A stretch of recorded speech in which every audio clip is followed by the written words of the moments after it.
Today is the 20th of Tammuz, July 9th, first day of the week, Sunday of Parashat Matot Masa'eh. Today, this week is going to be double parashiyot. Bezrat Hashem, we'll be discussing double header. Yeah, we'll be discussing two mitzvot today. Bezrat Hashem, mitzvah number 491, the mitzvah of appointing judges over yourself and the law enforcers. Let's see what that means. Bezrat Hashem, a little bit more detail. And mitzvah number 492, we're not allowed to plant an Asherah tree or any trees, Bechlal, in the Beit HaMikdash courtyard. All right, the mitzvah is sponsored for Lelu Nishmat Emil ben Yaakov Golda. And Bezrat Hashem, להבדיל לרפואה שלמה לכל חולי עמו ישראל, בכללם ליוסף חיים במפרד, חיה בת לאה. All right, ready? Let's go. mitzvah number 491, למנות שופטים ושוטרים שיכריחו לעשות מצוות התורה ויחזרו הנוטים מדרך האמת אליה בעל כורחם. So there is an obligation on the community to appoint judges and military, police, I guess, officers who will warn people who are straying away from the truth, even by force. This is where comes in probably the concept of people who don't want to give a get, if we're forced by two Italian guys. Rabbi Button's opinion that you cannot use two Italian guys, you have to use two Jewish guys to beat up the guy. If anything. Rabbi, was that correct? We're saying that the enforcers that the Torah obligates us. So we were learning Shotrim, yeah. So I was going into the Gittin. The Rav's opinion that I understood was that you cannot use two Italians. If anything, it has to be two Jews. The Jews. Has to be two Jews. That's why we need Jews that like a night. I used to know this guy Dave when he was a showtime. That was his job. He was basically about 6'12", 6'10", whatever. This huge muscle bound Dave. Never had a problem with getting, never had a problem with nothing. Everything always taken care of. Baruch Hashem. All right. Yom mitzvot Torah. Okay. וקיימו הגדרים על העובר עד שלא יהיו מצוות התורה מניותיו צריכות לאמונת כל איש ואיש. Okay? Again, so the whole point is that the Torah should not be according to your understandings. People should not live according to their own understandings. So we have judges, we have rules established, the Torah tells us, and the person should not go do whatever he wants, basically. בתנאי המצווה הזאת, שיהיו אלה הדיינים מדרגה עליונה במדרגה. Sorry. מדרגה בזה שנעמיד בכל עיר ועיר 23 דיינים מקובצים, כולם במקום אחד, משערי המדינה, הראויה לזה המניין. So again, in order to have it more implanted, more stricter, there has to be different types of judges. And according to each residence of each population that are living together, according to the residents of that city, then they will be establishing the Beit Din. How big is the Beit Din? That's called Sanhedria Achtana, 23 judges. Okay? Now we're talking about serious stuff. What's up over here? 23 judges are talking about what? What are the judges 23 you need for? Anybody knows? Anybody? We have three courts. Yeah, that's right. Shivim Echad. Then you have 23, and then you have 3. Who knows what 23 is for? 71 you need to declare war on a country. Okay, that's called Sanhedria Gdolah. To declare war on a country, to judge certain cases that are very, very chamur in the Torah, like judging a whole city that strays from Hashem. However, 23 for anything else that will require a punishment of death. Capital punishment. 22 for capital punishment. Mechadel Shabbat, Znut, what? 71 to declare war. War on a city, on a country. Different. There's a few things that they do. Another 23 for... And 23 constantly. Those are the Sanhedria Achtana. That every city has to have. So the Sanhedria Gdolah 71 is only by Yerushalayim. By the footsteps of Beit HaMikdash, that's where they were. Why 71? I thought it was 70 elders. 71. So that's in order not to make it even. So when it was Beit HaMikdash, we used to have all the Sanhedrin. Only Sanhedrin at that time. 23, every city has to have. 23, those are the judges that will kill a person for Mechad Shabbat. Each city they have to have 20. Every city, yeah. Certain amount of people. 71 is in 23, there needs to be 71 is to declare war. 23 is to judge Every case that has capital punishment. and 23 has to have And 3, then we go down to 3, those are the small monetary issues. in every city. Yeah, for sure. That should every community should have it. Every community. Over here in Briarwood, I guess there's one that's going to be considered one community. Even though we have little shtetls, little small shuls, I don't know exactly how it is established here. Is there a Beit Din in Briarwood, or they use North Miami Beach, Rabbi? Is there a basement? Is they established Beit Din in Briarwood? Broward. Yeah. So established paintings anyway. There are lots of paintings. We have like maybe 10 paintings out here. Here in Miami, in Hollywood, There's tons of different paintings. in Hollywood. In Hollywood, there's probably one or two. There's at least one or two right now. But the main one is One of them I'm not so sure I'm okay with. the main one is in Miami Beach, right? No, there's no main ones. Oh, there's I mean, not. once upon a time, there was one main one, in Miami. But today in Miami alone, there's maybe 6 paintings. I thought Chase Street was the only one. Which one? Chase Street. No, for a gifted maybe, for conversions. That's something else. For conversions, there's 2. There's Young Israel here, and there's which has a kvidat to Makom usually for that. And they had the same thing in Miami Beach. It was with Rabbi Rubbish. But Rabbi Rubbish doesn't see regular cases. He just get them. Just get it. There's Lakewood has one in what do you call it? By Safra. It's not connected to Safra, but Lakewood meets there at Safra. There's a basin, Lakewood Basin. Yeah. And same thing with and then in Miami Beach you have what's his name? His wife's son has a basin. It's actually a very respectable, well-run way Beit Din. The Beit Din here was just said the case. It was horrible. Tragic. So I don't know how it's Hollywood has been okay. ORB has a Zebo Rare system. They're not really a full Beit Din. There's a couple places that have something, and but they're Beit Din. So they're like I said, also a Freeman. There's like Okay, Baruch Hashem. So here we're not on manim. We're not left alone without ro'eh. Baruch Hashem, we have leaders that are guiding the community, and hopefully will be more or less everybody will be acceptable to everybody. Bezat Hashem.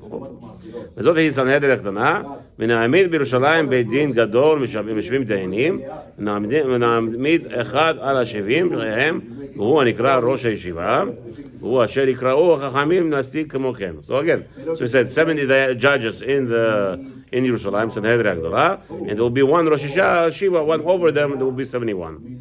יהיו כולן מקובצים במקום המיוחד להם, and they will all be gathering in one special place, ומקום שהוא מועד המניין שאינו ראוי לסנהדרין הקטנה, יעמידו בו 3 ישפטו הם הדבר הקטן. However, if a city that has not so many residents, you can't put 23 judges there. There's not enough residents. What are you doing? So in that place, in that scenario, there will be 3. But let's say, if you have somebody has a witness, 2 witnesses witness somebody Mechalel Shabbat. So that's it. The guy stays living because there's no Sanhedrin. No, they'll take him to the city where there are 23 real judges that will judge such a case. And obviously, anything that's more than that, the 23 judges, when they have something that's more, that's above their pay grade to judge, they'll bring it to the 71, they'll go to the second one. So again, the 3 will go to the 23, the 23 will go to the 71. וכמו כן ימינו נוקשים בעם הסובבים, בעיר בשוקים וברחובות, יביטו עיני בני אדם בסחרותם ומקח עד שלא יהיה ביניהם העוול ואפילו בדבר מועט. Then there will be actually police officers. Remember those the 1900s movies with the guy walking around, the police officer with the baton? You remember that? You have the picture of that? The guy's walking around with batons. Yeah, with the beep. that was the whole thing. No guns. So that's what's going to be our judge. That's what we're supposed to have. That's what it's supposed to have in every city. Police officers just walking around with belts and making sure that there's no Chas v'Shalom trickery business, checking the weights of the stores, right? Making sure that everything is legit, no business, no hinky business over there. Okay, mitzvah sheba v'zehu omro yitbarach, and this is the mitzvah as it says in the Torah. It says the following in the Sefer Dvarim, chapter 16, pasuk 18. Shoftim v'shotrim titen lecha bechol she'arecha. You must appoint for yourself judges and I guess the police officers bechol she'arecha in all your gates.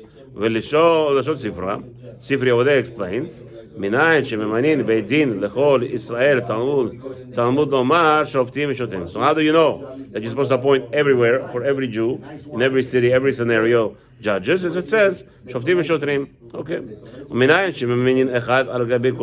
And so how do you know to put one that should be the leader over all, like in the one that we said 70 plus 1 is 71? So over there you should put place for yourself. Now more than that. Besides all the cities, that every shevet has to and must have their own judges. Okay? Maybe that's why we have this concept in America, right? Judged by his own peers. I mean, the most outrageous thing in the world that you have 12 juries. That is the most corrupted system of justice in the world. It's America, obviously. What is it? Juries who never learned a day in their life in law. Now they're going to be deciding a fate of a human being. Yeah, this person is, and no wonder you wonder yourself why the criminals that are literally doing so many bad, even evil things, are freely walking in the world or going to jail for 15, 20 years, because you have monsters who don't know what they're doing. Every judge, every crime should be judged by individuals who learn the law, not by some Joe Schmoes who want to. Let me tell you what most jurors are. You remember some of the movie Juror from 1970s or 80s? I don't know that movie. Very old. What is he doing? The longest he wants to stay in the jury. Why? Because he ain't got a job, and they're paying him $40 a day. He wants that $40 a day. So what do? He makes sure that he stays in the jury, and he's prolonging the judgment. All the time he comes up with a new zach to just stay longer in the court. You want to make $40 a day? Huh?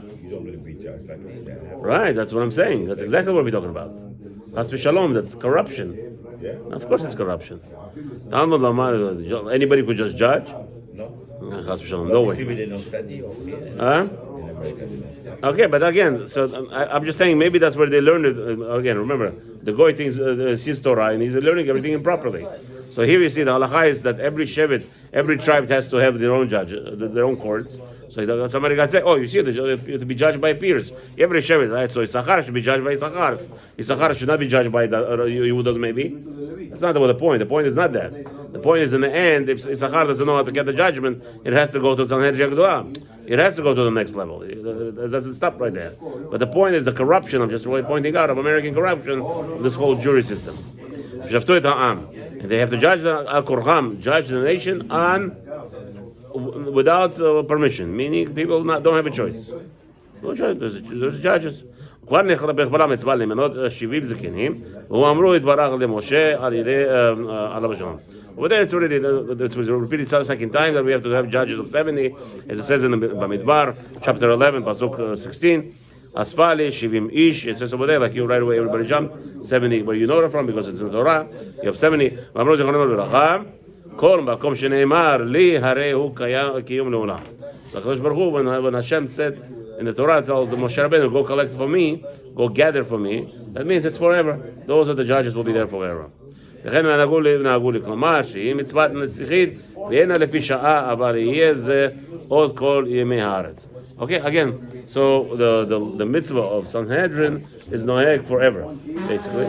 Now we're gonna say what's going on now. We don't have the Beit Hamikdash. We don't have a Beit Hamikdash, so there's gonna be intertwined. The two mitzvot are going to be intertwined. The Beit Hamikdash and Sanhedrin, they're both collective together, and one cannot exist without the other. If there's no Sanhedrin, there's no Beit Hamikdash. There's no Beit Hamikdash, there's Sanhedrin. The whole thing we'll discuss. Shoresh mitzvah, niglahu. Obviously, everybody knows why we have such a mitzvah. What is the purpose of having judges and police officers? She'im davar hazeh na'amid dateno בהיות אימת אלופינו ושופטינו על פני ההמון. Again, if chas v'shalom, there will be no fear of any repercussions, right? There will be no repercussion, fear of judges or police officers, right? ומתוך הרגלים בטוב וביושר למלחמה יראה ילמדו העם נתיבת לעשות משפט וצדק באהבה בהחלטתם דרך האמת. Now, so it says like this: if you don't have the judges and the justice system and the judges, people will be frivolous, right? But so I don't understand. The Torah wants us to be afraid of people. That's why we should observe the Torah. So when there is no stick, we should do whatever we want. That's the truth. The truth of the matter is, if there is no stick over us, so we could do whatever we want. No. The point is like this. The point of this judges, he says, is that it's shelo lechshma ba lishma. Basically, it's I'm doing it because I'm afraid of the police officers right now, but in the end, I'll start doing it because I love Hashem. So in other words, to force the truth on us so that we shall have fear of Hashem. Right. Right. Because again, don't forget, the Eitz Hara hu min Rav. It's not like the Torah today. The Torah today, we're totally corrupt. Can we give musar? Can we not give musar? We have all this Rahman al-Islam children that are you won't believe it what's going on in the most religious communities in New York and anywhere. The Eitz Hara is there. The Eitz Hara is there. Remember that the Goyim did not came up with this idea stam that nobody's allowed to hit their children. You think they came out with this idea for nothing? They came out with this idea. Let me tell you how it started. Because many people have Back to the 70s. many people have short not 90s, early 90s. I remember this starting in the 70s. Okay, they were talking. 80s, they were talking. They're talking about it, but in the 90s they implemented laws. In 1990, I remember that when they passed the stupid law, you cannot hit your child. And remember, what was the push? What was the final blow? The final blow was that druggie, they hid the fact that there was a druggie. A father killed his son by beating him up excessively, and they prompted up, like this is like it's happening everywhere. And it was a case 1 in a billion, right? Like how many parents already killed their kids by beating them up? It was almost unheard of. Unheard of. It was a 1 in a once a crazy case, or a druggie a parent was. So because of this lowlife, everybody was punished.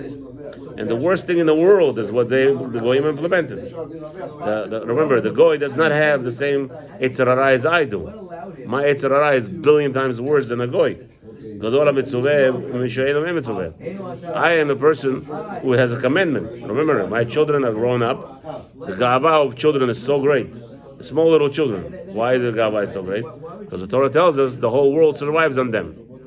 So if a child by 5, 6 years old, what do we do with them? We encourage them to say Tehillim, to say Limudim Torah, because the Torah tells us they sustain the whole world. Now the problem with that fact, HaKadosh Baruch Hu knows. That fact, when you tell the child that you're good and the world is sustained by you, what happens? He doesn't have Eitzer Tov. He has only Eitzer Hara. So what does he do? He becomes big gava. By 9, 10, 11, 12, what happened now? He is the boss. You can't tell me what to do. That's why the Gemara says, if you hit your child and you kill him while you're teaching him Gemara, you're patur. If a Rebbe in the yeshiva beat up a child and beat him up to die, it's okay. Why is that okay? Because don't forget, the child has all Eitzer Hara. This child has all Eitzer Hara. He doesn't know when to stop. He ain't got no gvulot. He ain't got no limitations. So you beat him up. It's the best thing in the world. Came the American Goyim. America, don't forget. Esav Soneh Yaakov. Every law that they pass against humanity, it's the law against Jews. You have to know it's a fact, a matter of fact. It's a matter of fact. A goy doesn't do nothing unless it's going to hurt a Jew. So they came over here. They don't have this problem with their kids, by the way. Their problems, they're so little. The only problems that they're having starting is about 17, 18-year-olds when they start, when they're encouraging them to go on drugs. They themselves, right? Drug free. Why you talk about something that you don't want to be? You don't want to forget about it. No, they talk about it. When I was growing up in Russia, we never heard of narcotics. You heard it. If you don't talk about it, nobody cares about it. The children are not like this. Every sign on the street, a child goes to school, drug-free school. What did he learn from here? What is drugs? Let's go find that. Today is not a problem. Go on YouTube. What is the drug? Oh, that's enjoyment. So you have left and right. The kids are going on it, left and right. Why wouldn't they? Again, the system is designed corrupt system because they don't care. They have no brain. So they came up with the idea. Oh, because this guy killed a child in 1990. No, now we have to stop. Children are not allowed to be beaten up by the parents and by the teachers. It's the best thing for the child. Here the Torah tells you, Shoptim v'shodrim. It's the best thing to strike people down. Strike them when they have itbolelut to go against Hashem. Why? Because they're gonna come back a little bit. Hold back the Yetzer Hara. You can't allow the Yetzer Hara to take over. And he will take over eventually. Eventually he'll take over. No, Rabbi, you can't. You can be too extreme. You're going to hit children education. Yeah, that's not my words. That's what Hashem wanted, because Hashem knows Yetzer Hara u'menorav. Children are anointed, so don't give him any. No, give him just love, just whole day love, and you'll see where you're going. Okay, we're seeing where we're going. What is the divorce rate, by the way? What is the divorce rate, by the way? No, it's just nothing is connected. Rabbi, what's the connection with the child being loose, whatever he wants? That's what divorce. What are you talking about? There's no stability. People are growing up without stability. There is no stability because the children are not being beaten up. People are not being trained. You need to, hello, mister, hold yourself. No, loose hands. I go to yeshiva, such a freebies, such a freshies. I had a guy, my friend is a rebbe in the yeshiva. He called this yeshiva. You say any word, they slop you up, they schlag you up. The Ashkenazi slang, will schlag you up. A 12-year-old, a 13-year-old slags up the rebbe. Slags up the rebbe, smack him until his teeth bleed. Chutzpan. No, chas shalom. Don't tell child you're chutzpan. And then you are wondering why the divorce rate at the religious community is almost 40%. I'm talking about the Orthodox people, almost 40%.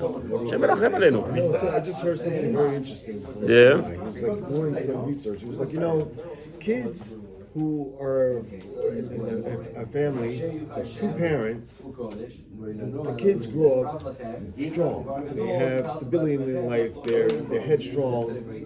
Kids that are raised with their mother alone, divorced mothers and a single mother, kids grow up weak. Grow up, unstable. Yeah, 100%. Kids who grow up with their parent, the father alone, are just as strong as the kids with two parents. 100%. And so look at how society is. And I related to that story. It's all made. It's all designed by design. It's designed like this, Habibi. The government wants to corrupt the family. Whatever the families that are in charge over here that want women to work, that was the whole point.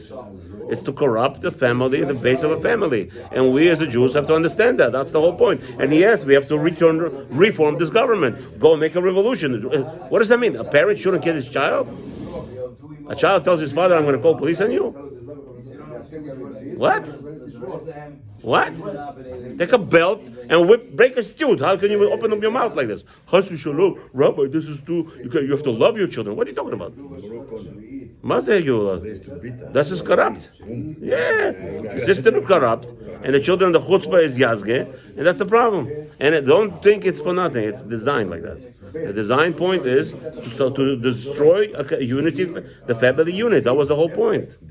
If you don't see it, you're crazy. The whole point was to destroy. Women are elevated today. My wife makes more than me. Why? Because she had to go to college. The men are, get out of the college, get out of the system, go work as a plumber, and make $70,000, $80,000 a year. Woman, accountant, $350,000, $300,000 jobs. Why not? Give them all. That was the whole point. Yeah, that was the whole point. The point is to corrupt the family unit. Now, this woman that are working, how many children they have, by the way?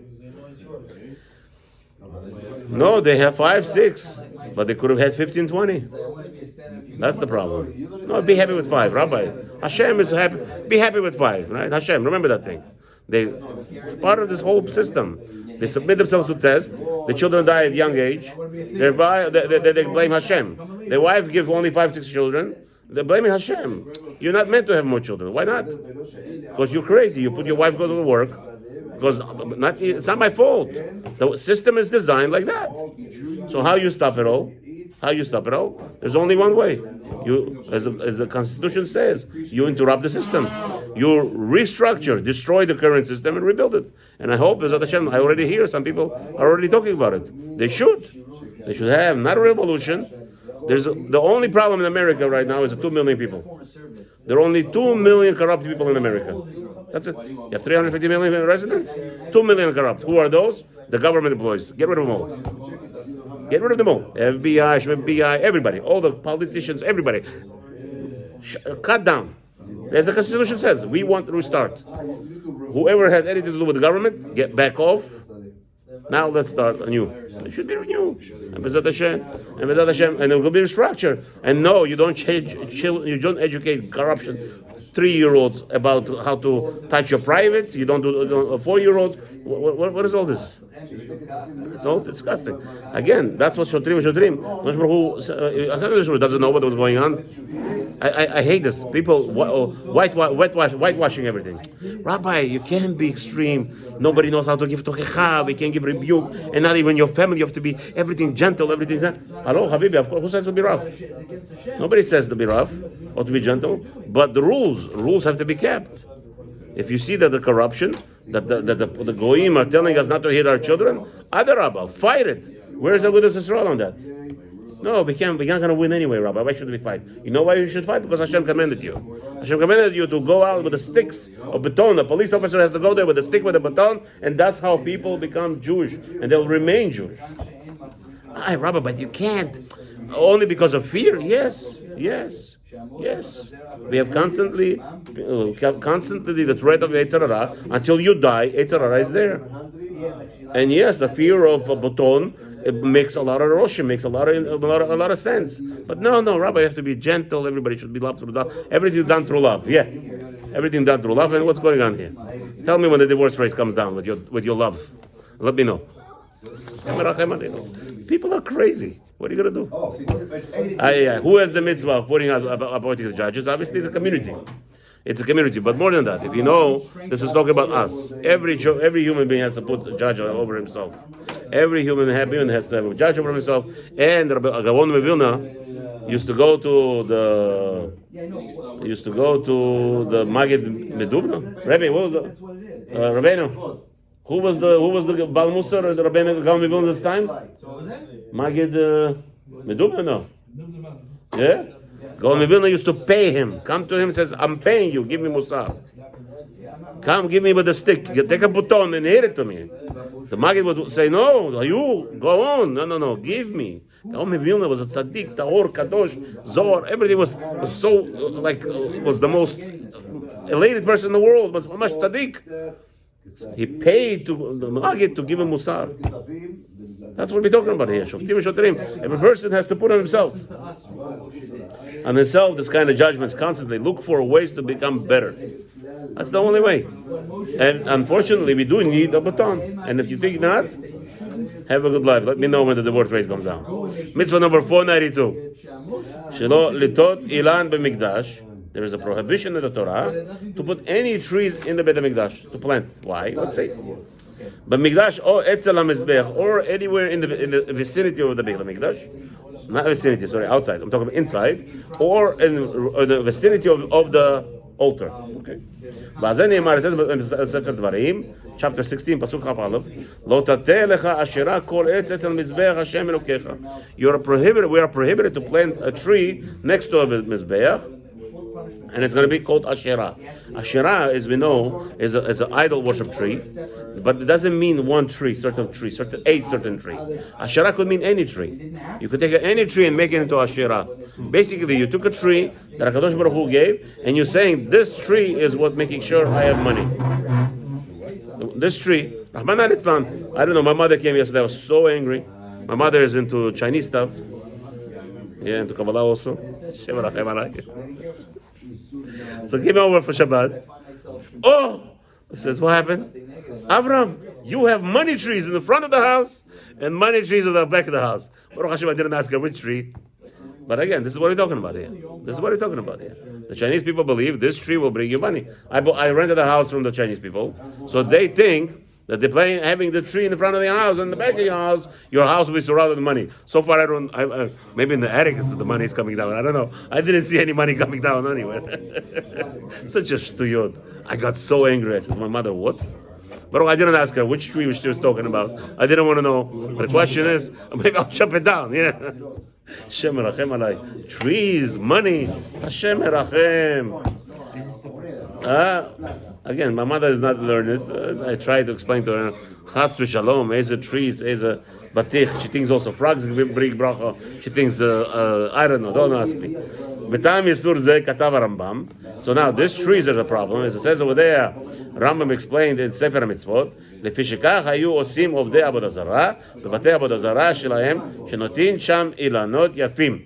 The Avodah Zarah people, that's what they used to do. They used to plant trees around in the. They still do it, yeah. In the churches and everything, yeah. They plant nice, beautiful trees for that purpose. And in order to distance anything has similar to that, in order to prevent it from our thoughts. So therefore, anybody who's gathering to the space of Beit HaMikdash, in order to have not even the slightest chas v'shalom thought, maybe has something to do with anything, we say no trees. So everyone understood a bit ourselves. מדינה מצווה ממש המזוכרים לברכה, שאין האיסור בנוטע אילן אצל המזבח ממש פשט הכתוב, אלא אף הנוטע בכל העזרה לוקה. Not only, the Torah tells you about מזבח, but you might think only מזבח. No, anywhere in the courtyard of the Beit HaMikdash is אסור. שבכל העזרה נקרא אצל המזבח, because anything that's inside the walls of the contaminant of the Beit HaMikdash, it's considered to be like by the altar. So it's basically the main thing. Yes, I know Kodesh Kodashim is the main thing, but the second main thing in the Beit HaMikdash, if you were to analyze what's the main point of the Beit HaMikdash, you would say the Kodesh Kodashim, where the Kohen Gadol goes on Yom Kippur, but more prevalent, which I think I don't know how to scale, but let's say if you would ask me, the altar is being used constantly. Kodesh Kodashim is once a year, so it is holy. You can't go without it. Nobody could go there. Anybody goes there could die. Obviously, it's holy, but the altar is something that is constantly. So maybe that's why the Torah specifically. I'm just thinking maybe that's why the Torah specifically used putting the tree by the altar. It means anywhere within the wall, in the grounds of the courtyard, within the inside of the walls of the Mikdash, would it mean in front or by the altar. That's why the Torah actually says the word of the Torah is by the altar. So we would think only there. It means everywhere. אסור לעשות אכסדרות של עץ במקדש כדרך שעושים בני אדם בחצרותיהם. So again, same thing. So maybe you could make like a fence with the trees, like many people do. Make a huge tree. But בית המקדש was totally אסור. אלא כל הסביבות האכסדרות היוצאות מן הקטלים שהיו במקדש של אבן היו. So everything by the בית המקדש was made out of stones, and there was nothing done with those trees. בית הפרטיה. Okay, the prohibition of planting trees in the Beit HaMikdash was by anybody, man or woman. Today even, somebody goes in there, so basically they're wondering why a soldier or what's his name, an individual who follows orders, and if the government, the Knesset passes a law to plant trees everywhere, and the guy goes around and plants a tree anywhere in the courtyard where the dome is, right? After the kotel, where the kotel is inside, anybody plants a tree. Even today, if they are wondering why does that young soldier died young or whatever, first of all, he's not allowed to be there. It's tameh. Second of all, if there's more suffering coming to him because he went against this avera. Even today, it's still asur to plant anything in the Beit HaMikdash. And if you area in the courtyard, if you do, there's going to be a lot of repercussions for that. Have a wonderful day, B'ezrat Hashem. Hopefully Hashem will help us from all the tzarot of Goyim.